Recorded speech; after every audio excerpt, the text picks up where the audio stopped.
would be learning the same concept at the same time. That's what this proposal is about. It just focuses on math and English. It's not set in stone. Individual states have to decide whether or not to adopt the new standards. Some are moving in that direction. Others are getting involved. Texas, for example, didn't take a part in the proposal because its governor argues that states should decide what students learn. If these national standards to go into effect, it could mean big changes for textbook and standardized tests.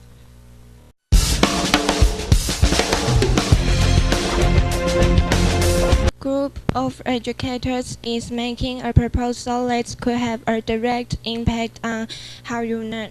We're talking about academic standards right now. Each state can write its own academic standards, but there's a push for national standards, meaning students all around the country K-12 will be learning the same concept at the same time.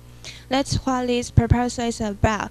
It's just focused on math and English, and it's not set in stone. Individual states have to decide whether or not to adopt the new standards. Some are moving in that direction. Others aren't getting involved. Texas, for example, didn't take part in the proposal because its governor argues that states could decide what students learn. If these national standards do go into effect, it could mean big changes for textbooks and the standardized. First up, the U.S. economy sets a new record, but not one it wants to break about. The deficit, how much money the country owes, went up by more than $220 billion in February. That's a new one-month record. It's also the 17th month in a row that the deficit has increased. No surprise to economy experts. They had predicted the increase. One analyst said it was probably due to surprise, the recession, and tax rebounds.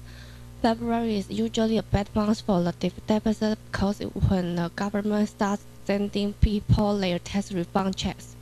The amount of money that the government makes went up in February, so that's some good news. But its spending was on the rise too, and that really helped lead to the increase in the deficit as well.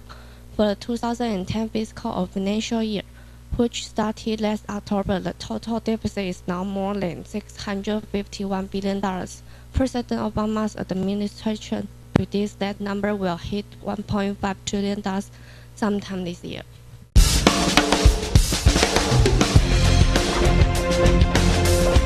Recovery and Reconstruction leading the agenda where President Obama met with Haitian President Rene Prevost yesterday. Haitian, of course, still recovering from that massive earthquake that killed more than 200,000 people, devastating the Caribbean nation.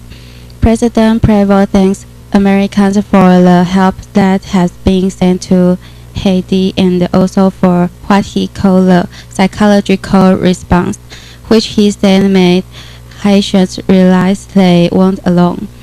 Earthquake victims are still in need of food, medicine, and shelter. President Obama said those needs will be made worse when Haiti's rainy season starts in the spring, but he promised the Americans aid efforts are not over. U.S. President Barack Obama said, as you declare during last month's National Day of Mourning, it is time to wipe away the tears. It is time for Haiti to rebuild. And to you and to the Haitian people, I say today, as you embark on the heavy work ahead, you will continue to have a steady and reliable partner in the United States of America.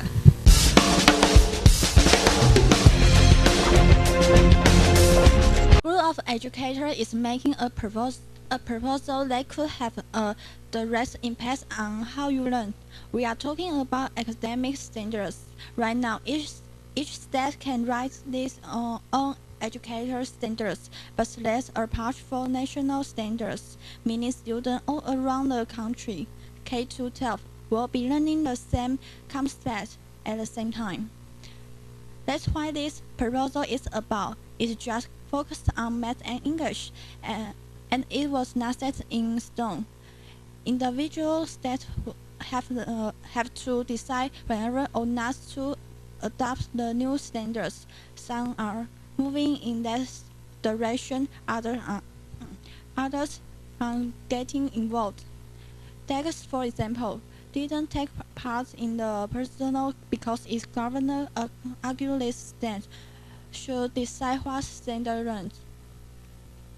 If these national standards to go into effect, it could make big change for textbooks and the standardized tests.